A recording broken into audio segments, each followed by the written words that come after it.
Hello guys, welcome back again sa ating YouTube channel, no, The Action Man. Una sa lahat, may galap shoutout po sa lahat ng mga kakampeng at sa mga hindi man mga kakampeng. Kung interesado ka sa video ito, patapusin mo na hanggang dulo at huwag nyo nang kalimutan na i-like at i-share ang ating video para malaman naman ilan sa ating mga kababayan na nagtutulog-tulugan sa katotohanan. So muli naman nagbabalik ang nag-iisa yung host na si The Action Man para magbigay ng komentaryo at reaction sa mga mainit ng issue ng bayan. So ito ho mga ka-action, mga kakamping, no, may gusto lang ho ako na i-share sa inyo. So alam naman po natin na kapag ikaw ay isang maimbitahan sa mga nag-graduate na ating mga mag-aaral, no? At expected mo na po yun kung ano po ang magiging mensahe mo sa atin mga graduates na magtatapos sa kanilang mga baitang, mga ka-action, mga kakamping, no? So, sinishare natin ang ating mga karanasan sa buhay, karanasan kung paano natin naabot ang ating pangarap. Isa yan sa mga makaka-inspired sa ating mga mag-aaral na magpursige sila na magtapos sa kanilang pag-aaral dahil nga po sa magagandang mensahe mo sa kanila, dahil sa mensahe mo na napaka-excellence, na-inspired po sila mga ka-action, mga kakampeng. So alam naman po natin ang madalas na iimbitahan si Attorney Lainey Robredo at nagsishare po siya ng kanyang mga life experience na kung saan ini-encourage niya ang ating mga mag-aaral para magtapos ng kanilang mga pag-aaral. So dito po isa din sa mga naiimbitahan si dating Senador Attorney Laila de Lima, at ito nga po sa kanyang mensahe is sinare niya din po ang kanyang life. Okay? At dito nga din po regarding sa kung paano siya inano ni dating Pangulong Duterte, na ano niya yung war on drug, AGK. Yan, isa part na i-share mo ang life mo kasi life experience nga di ba? Kaya dito sa nagiging mensahe niya, tila nabalatan si dating Pangulong Duterte o Lolo Nyudigong. Okay? So ito po mga ka-action, no, i-share ko lang ho sa inyo para hindi na ho tayo magtagal mga ka-action, mga kakampeng. Huwag na po natin patagalin, i-play na po natin ang nasabing speech. Wow. You may take your seat. Maraming salamat po, Dr. Charita de los Reyes. Thank you for that rather exhaustive and very humbling intro. This is my first time here in UP Baguio. And let me be the first to congratulate you, the class of 2024 of the University of the Philippines, Baguio. Let me also congratulate the parents of class 2024, as there is no one happier than the parents in this occasion of a son or a daughter graduating from college and from a prestigious learning institution such as UP Baguio. Congratulations are also in order of the newly appointed Chancellor, Dr. Joel Adawe, Vice Chancellors Alipio Garcia and Jericho Bacani, and all the Professor Emeriti, the faculty, and the staff.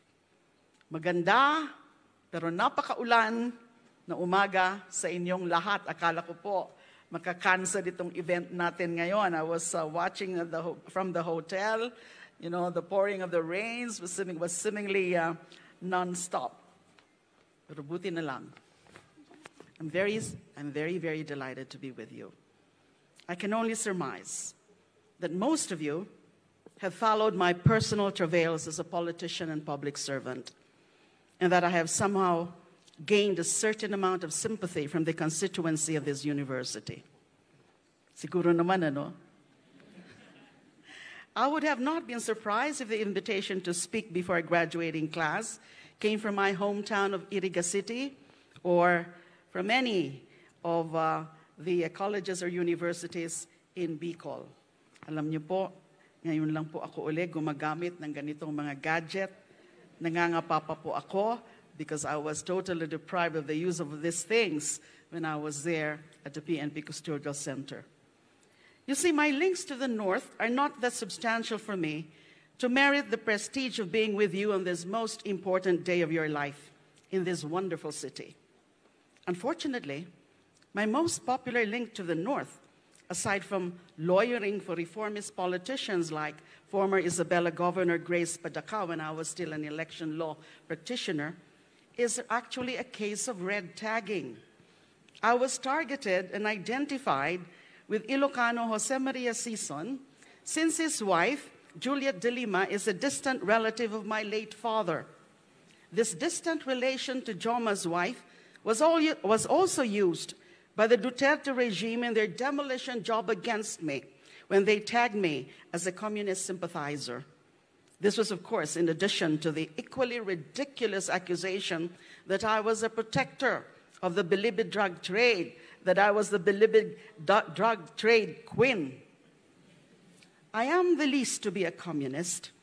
I am a progressive human rights defender who believes in people empowerment and social justice, and my record as a public servant will bear that out.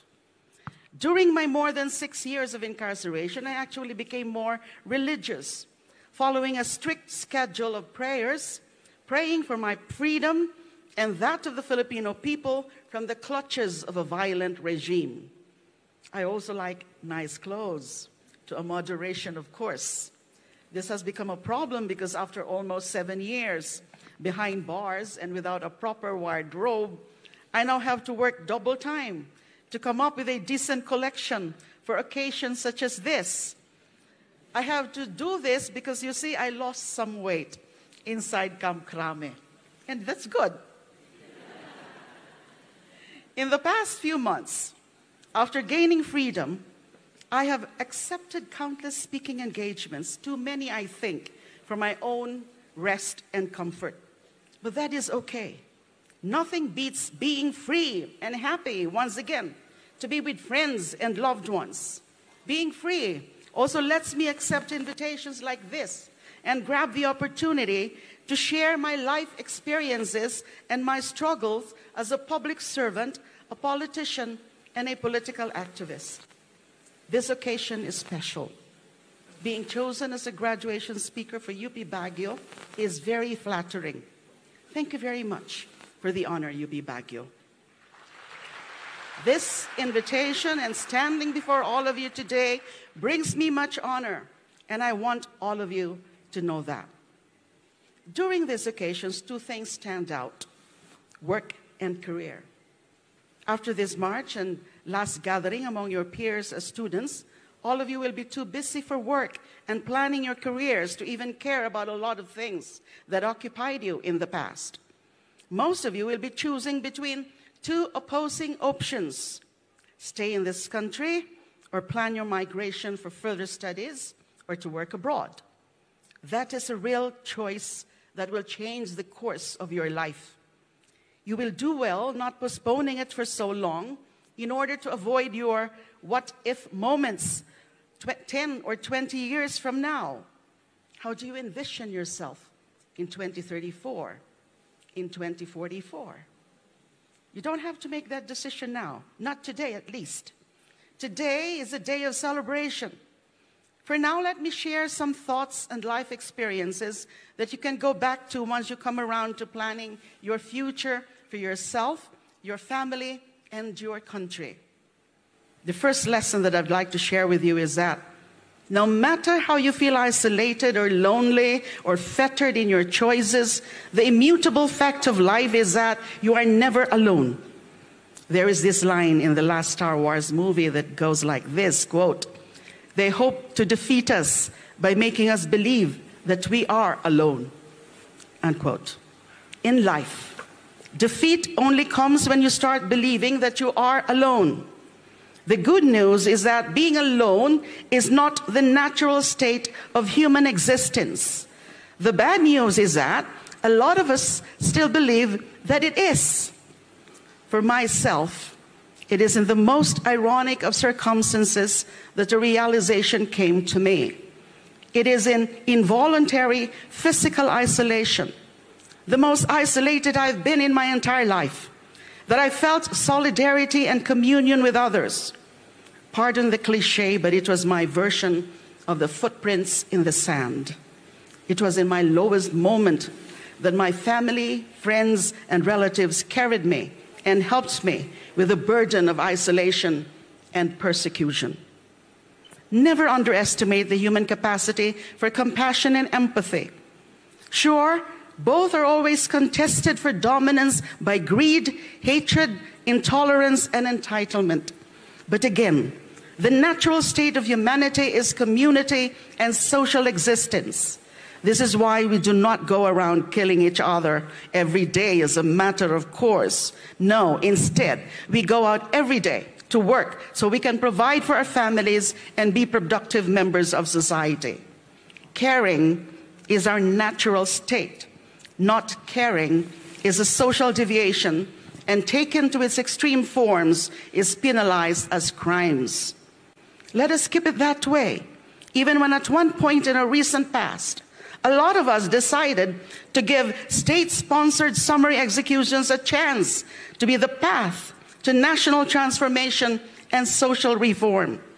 This was a dark period indeed, when almost all of us lost our marbles and thought of nothing but our own entitlement to live while others should die. But that is the exact opposite of the essence of community. The essence of community tells us that no one is truly alone. As you are human, as long as you are human, even in your worst situations, you will always have an intimate unit of society you can rely on for compassion and comfort. The second lesson I want to share is that every human life matters. This might seem unnecessary to point out because it is self-evident. But it turns out that every now and then we need to be reminded that human life is sacred. This is a truism many of us readily forgot in 2016 and years after, when, as I said, we gave extrajudicial killings a chance as a means to change our society for the better. The latter statement may sound absurd now, but not so long ago. A clear majority of Filipinos supported summary executions. They lauded Duterte's drug war that was solely based on the indiscriminate killing of the impoverished and faceless masses of our people. During those times, I felt at first that I was alone in reminding our nation that murder is murder, and that whatever lofty end or goal one professes to achieve, one can never justify going against the very foundation of God's law and the law of humanity. Thou shalt not kill. But even in finding myself all alone, reminding people that killing is wrong, especially during the House and Senate hearings where I underwent a kangaroo trial, I learned another lesson. A single person can always make a difference, no matter the odds. Sometimes all it takes and all that is needed is for one person's voice to be heard.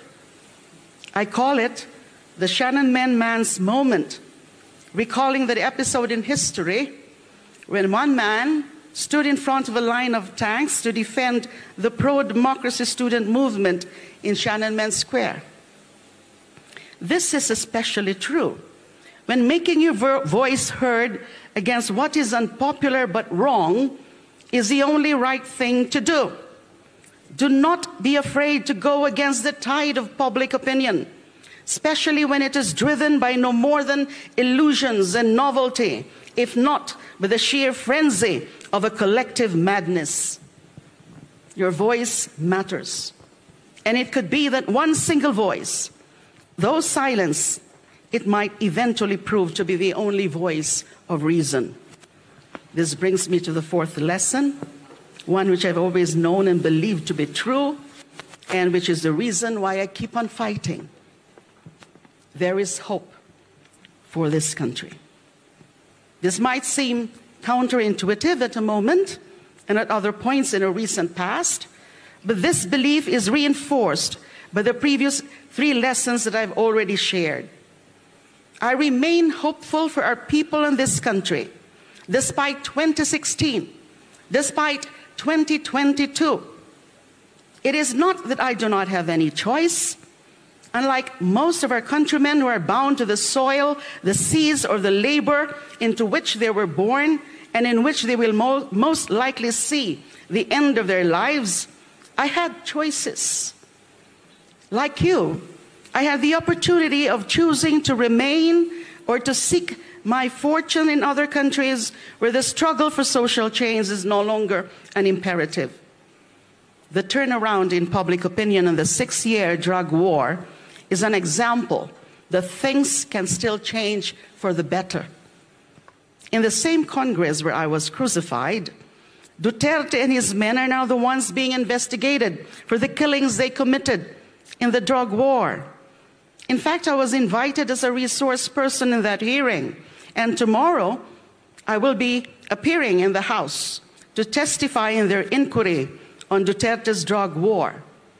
Imagine that. The very institution that gift-wrapped and delivered me to my jailer of more than 6 years is now inviting me to testify against that same jailer. No kaya yun? At hindi naman daw pupunta. Things can change for the better.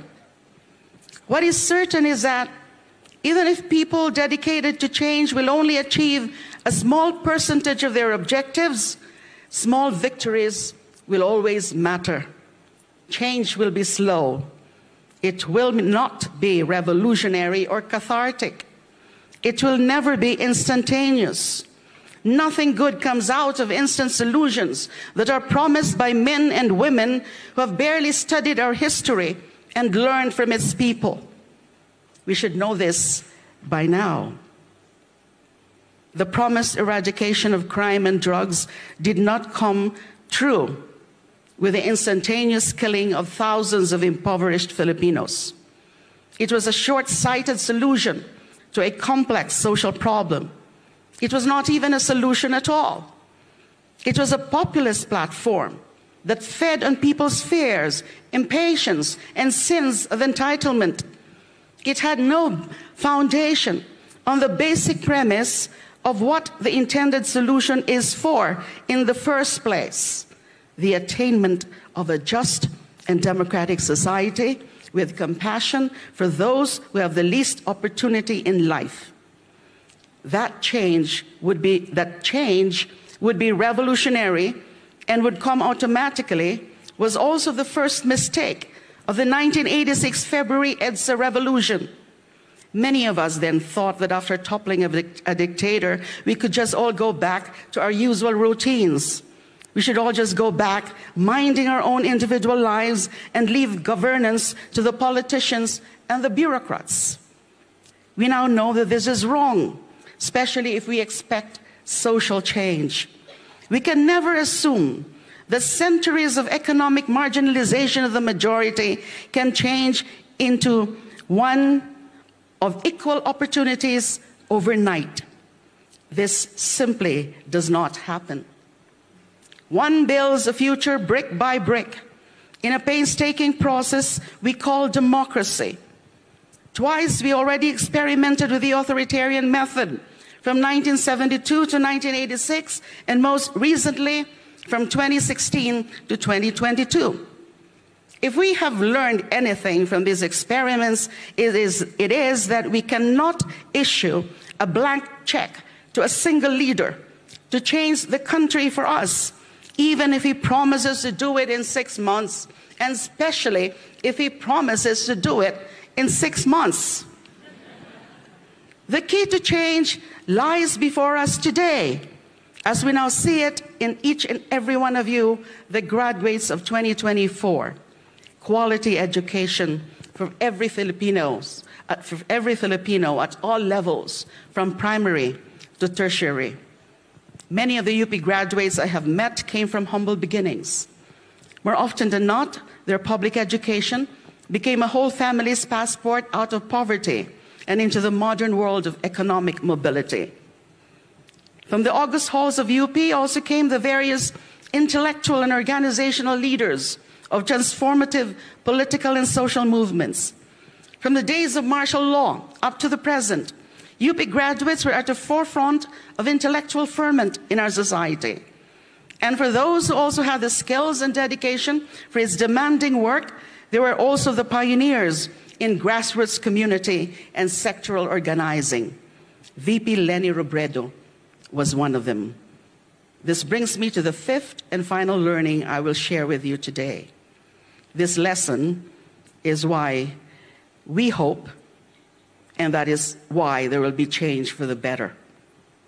The hope of change for the better largely lies on the choices that the best and brightest of our people will make starting tomorrow after today's celebration. Our hope for change lies in the choices that you will make.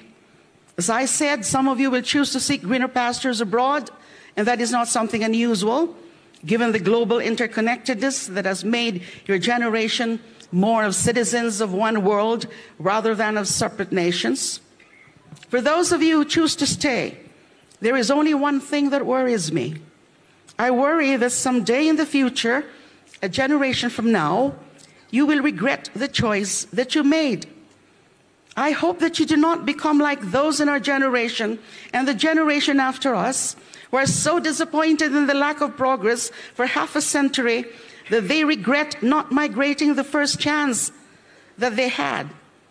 It is hard building a just and modern society, especially of a people that has gone through a history of disempowerment, miseducation, and marginalization. But as I said, the hope for change lies in the best and the brightest of our people. But if the best and the brightest keep on leaving, then that hope only decreases exponentially. For my generation, the generation that followed us, staying was a difficult struggle. Your generation will have its own challenges, and I do not presume to know what they will be or if they will be the same as ours. If you do choose to stay, just remember some of the lessons learned with you today. You will not be alone, and you can make a difference. As long as you believe that, there will be hope for this country and its people. Once you make that choice, do not ever doubt yourself why you made it. You made that choice because you know you have what it takes to make a difference. In the early Monday of Sunday, October 9, 2022, 3 Abu Sayyaf detainees rushed to my quarters inside Camp Krame. 2 of them were taken down by a police sniper while still trying to gain access to my quarters, but one succeeded in taking me hostage. He bound my arms and legs and blindfolded me before making his decisions to the guards, or before making his demands to the guards outside. After a while, he felt that his demands would not be met and that his situation was hopeless. The hostage taker then began the cleansing ritual that jihadis undergo to prepare for death. At that point, I also found myself preparing for what already was my impending death. I was then in prison at the time, October 2022, for almost 6 years. And then I'm taken hostage and almost killed while in prison. Only one thought kept repeating inside my head at that very moment. It would be a tragedy if all that I fought for were only to end with a terrorist knife on my chest. Fortunately, and with God's grace, I survived that day to go on fighting. On November 13, 2023, I was freed on bail. Last June 24, I was finally acquitted in my third and last case. Mahirap po yung pinagdaanan. Today, on your graduation day, I am celebrating the first month of my unconditional freedom.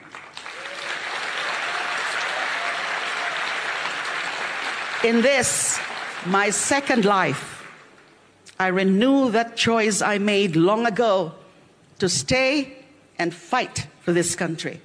Again, congratulations to the class of 2024 and Godspeed. Maraming salamat po. So yun lang ho mga ka-action, mga kakamping, no, napakinggan na po natin ang napakagandang mensahe. Very, very excellent. Okay, ang masasabi ko lang sa mga graduates, congratulations po sa inyo lahat. Diba? Naging totoo lang po si Attorney Laila de Lima na kung saan totoo din po ang kanyang nagiging speech dyan sa inyong harapan. Ang mga nangyari o ginawa ni Lolo Digong sa kay Attorney Laila de Lima. At ito lang po ang pinapanawagan natin na sana mapanagot ni Attorney Laila de Lima ang sinumang mga tao na naglapastangan sa kanya at nagpakulong ng more than 7 years sa mga kasong gawa-gawa lamang. Yan po ay hinihingi din po natin ang justice para kay Attorney Laila de Lima. Alam po natin na hindi po yan titigil si Attorney Laila de Lima para mapanagot ang mga taong sangkot sa paggawa-gawa ng mga kaso na naging dahilan na pinagdusahan niya ang 7 years sa mga kasong hindi niya ginawa. Naging inosente po siya dun sa lahat ng mga kaso na isinampa ho sa kanya. Kasi kung hindi po siya inosente, hindi po yan makakalaya. Dahil nakalaya po siya, ibig sabihin, inosente po siya sa mga kasong isinampa sa kanya at marapat lamang na makamit niya din ang tamang hustisya sa mga taong naglapastangan sa kanya. So yun lang po mga ka-action, no? Gin-share ko lang po sa inyo. Maraming salamat po sa ating mga viewers Luzon, Visayas at Mindanao all over the world. Ako po ang inyong lingkod, si The Action Man. Have a good day everyone. Beautiful.